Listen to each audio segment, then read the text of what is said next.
Perfeito. Olha só, quando a gente começa a viajar pelo tempo, né, nós temos inclusive nós vamos falar sobre o dia 13 de setembro, o dia 10 de outubro, né, mas já que nós fomos lá para trás, né, vamos começar então, sempre que nós vamos falar do Brasil, eu acho que o pontapé inicial é lá, com o descobrimento do Brasil, né, 22 de abril de 1500, é isso mesmo? Isso. Olha só, mas aí nós temos, por exemplo, essa questão toda falando, de Brasil, que é um país muito jovem, e aí nós tivemos um longo tempo até a família real chegar. E aí eu acho que nós podemos começar a contar a história das guardas municipais, senão nós teríamos que falar das ordenações, né. Ordenações E filipinas, manuelinas, né. Mas se quiser dar uma pincelada sobre isso, por quê? Eu quero fazer algumas perguntas para a gente chegar na GM do amanhã, mas para que a uhum. gente comece falando, né. Então se quiser comentar um pouco dessa época do descobrimento do Brasil, até que a gente, tenha a chegada da família real. Esse período é importante para a gente entender a história hoje, inclusive, né.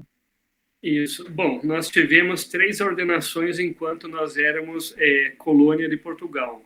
Ordenações manuelinas, filipinas e afoncinas. Essas ordenações criavam algumas regras. Então, com o descobrimento do Brasil, o que aconteceu? Inicialmente, nós passamos a colonizar o país. O país acabou sendo colonizado. E essas pessoas que... Aí é a essência da polícia. Então, é interessante a gente entender o que é a essência da polícia. Porque essa polícia não existia no mundo. Existiam tropas medievais que eram compostas, tipo, eu sou o duque e eu tenho a minha tropa. Quando eu vou em campos de batalha, eu levo o meu brasão junto. Reunindo vários duques, vários barões, nós montávamos um exército. Isso na Europa. No Brasil aconteceu algo diferente.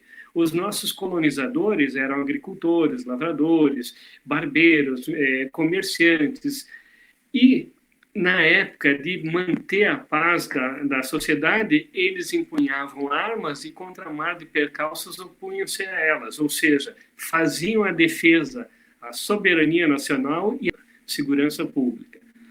O que aconteceu? Idos de 1775, nós tivemos uma história curiosa. Como o Brasil era colônia, nós tivemos os pedestres, os quadrilheiros, tivemos várias tropas que não eram tropas pagas pelo cofre público. Então, a primeira instituição real no Brasil que foi constituída e paga com os cofres públicos foi o Regimento de Cavalaria, que foi criado em 1775, quando Tiradentes ainda era alferes. Daí ele assumiu, inclusive, o comando do Batalhão de Sete Lagoas, e nós tivemos um marco da história de Tiradentes depois, que ele se rebelou contra a coroa. Mas por que ele se rebelou? Porque essa instituição policial, ela tinha a finalidade de trazer a segurança ao transporte, ao translado do ouro, dos nossos minérios, do Brasil para Portugal. Então, em cima disso, nós tivemos uma Inconfidência Mineira, uma série de coisas. Com a vinda da família real para o Brasil, 1808, aconteceu algo interessante. Dom João VI instituiu no Brasil o intendente da corte em 1808 e em 1809 instituiu a Guarda Real de Polícia, agora a segunda instituição policial do Brasil, essa instituída com a finalidade única e exclusiva da proteção do império, ou seja, da família imperial. Somente vamos encontrar uma instituição policial voltada à proteção do cidadão, inclusive na legislação que fundou essa instituição, ela trata justamente disso, desse contato, dessa aproximação, dessa capilaridade junto com a comunidade. Foi em 14 de junho de 1831, quando Dom Pedro I saiu do Brasil. Dom Pedro II, filho dele com 5 anos, ficou no Brasil. Nesse momento inicial, ele ficou sob o comando de uma regência trina provisória, até que fosse nomeada a regência trina permanente, que seriam os tutores praticamente do imperador. Então, foi criada ali, sim, 14 de junho de 1831, a primeira instituição policial voltada ao cidadão. Nesse caso, é a terceira instituição de segurança pública que foi fundada no Brasil. Isso no dia 14 de julho de 1831. 14 de junho. De junho. Isso, julho é meu aniversário daí. 14 de junho de 1831. E por que nós estamos trazendo isso e essa história toda? Porque a gente vai chegar lá no termo Polícia Municipal. Mas é importante, né, inspetor, que a gente tenha isso em mente sobre a história. A história, existem aqueles que contam como foi e aqueles que têm memória. Por exemplo, sobre 11 de setembro, se nós formos conversar, eu tenho memória e você tem memória. Se nós perguntarmos onde nós estávamos dia 11 de setembro de 2001, quando aconteceu a queda das Torres Gêmeas, um avião sendo jogado no Pentágono, isso não era nem nos melhores filmes de super-heróis possível, tal. E aí nós temos uma memória, porque a gente viveu essa época, como estamos vivendo a atual pandemia, tal. Isso é memória. Agora, de história, isso é um trabalho de arqueologia, né? Colocar luva, manusear livros e transformar isso em algo palatável, como são os seus livros. Então, eu acho que o grande marco, então, que o guarda municipal precisa ter em mente quando vai falar de história de guardas municipais, fora das ordenações que são interessantes para entender essa mudança de finalidade, vamos assim colocar, da polícia, é o dia 14 de junho de 1831? Sim, é 14 de junho de 1831. Aconteceu uma coisa curiosa. Em 17 e 18 de setembro de 1992, Curitiba sediou o terceiro Congresso Nacional de Guardas Municipais. Faltava um pouquinho para você ingressar na guarda nesse período, né? Muito tempo! E quando sediou, foi apresentado por um dos comandantes ali presente a Lei de 10 de outubro de 1831, que é a Lei de Recriação da Guarda Municipal.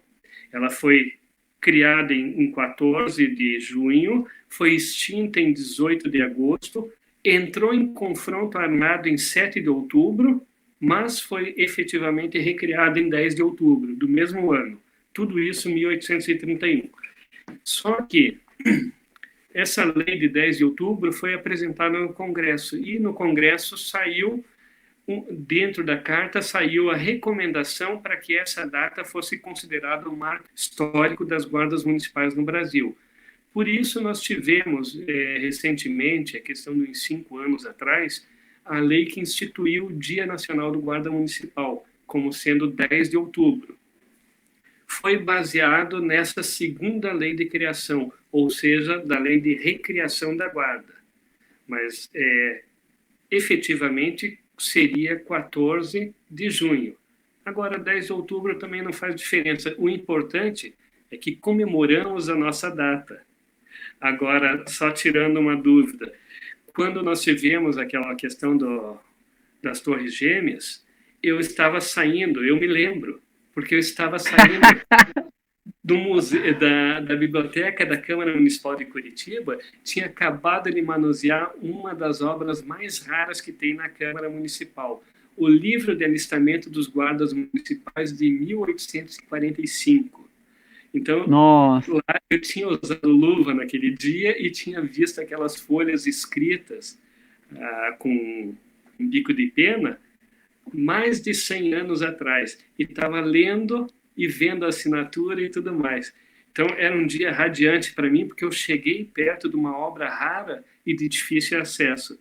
Quando eu cruzei a sair do palácio, que é a biblioteca da Câmara Municipal, que eu estava caminhando na rua, eu comecei a ver nos televisores, assim, de lojas, mostrando aquilo. Eu falei, gente, acabou o mundo. Entramos na Terceira Guerra. Olha só, é interessante essa contextualização, né, que nós estamos falando de história e de memória, porque nós temos, então, o dia 14 de junho, talvez como mais apropriado, mas 10 de outubro também.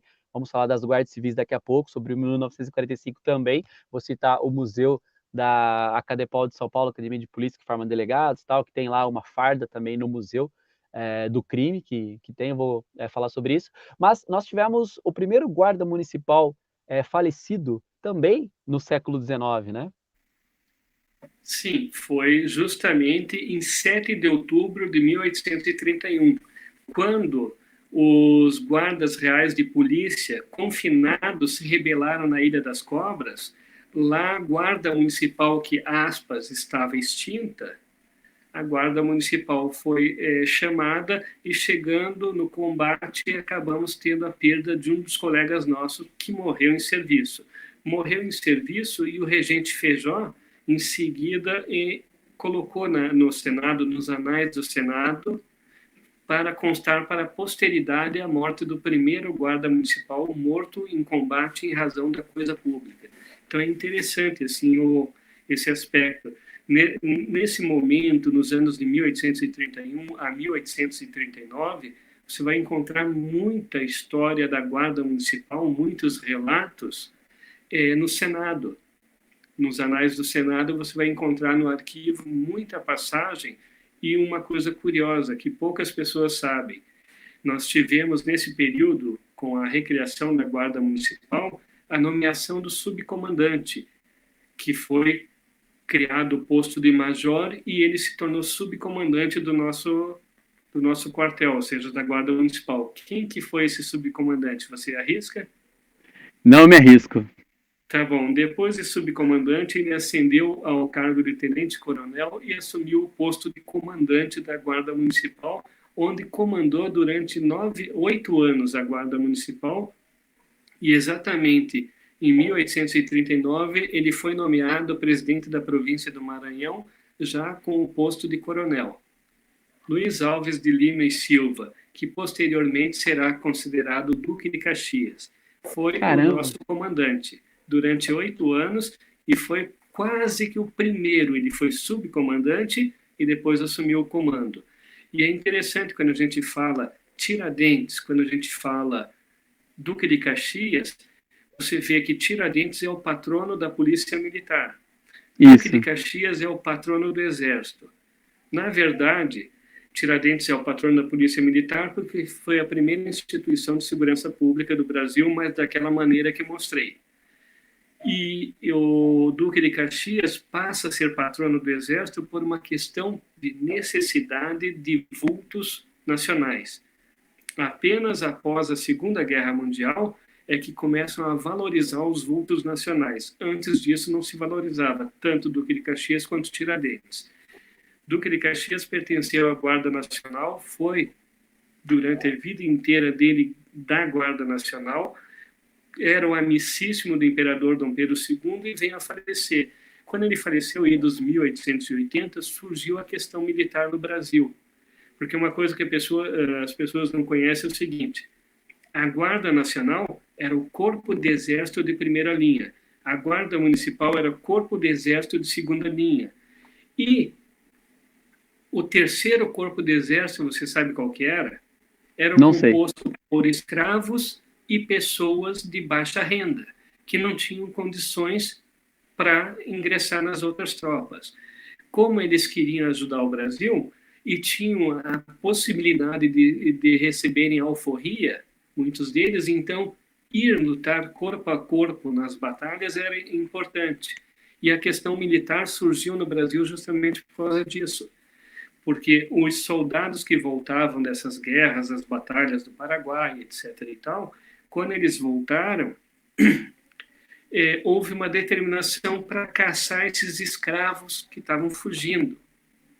E os soldados que lutaram ombro a ombro com eles falaram: não, eles lutaram do nosso lado, são nossos irmãos.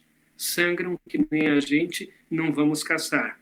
Então, durante 5 anos, nós tivemos a questão militar no Brasil, que perdurou idos até 1885.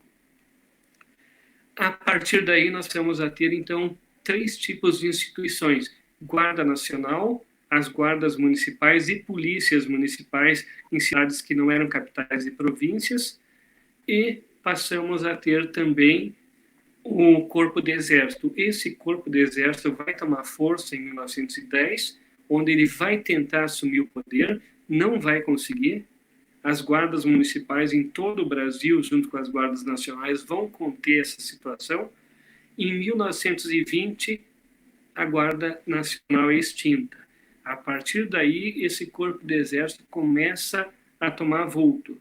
Então, todo esse período, Duque de Caxias representava justamente o Império, não representava a República. Por isso, ele não era tão consagrado. Ele passa a ser consagrado após 1930 e 1940.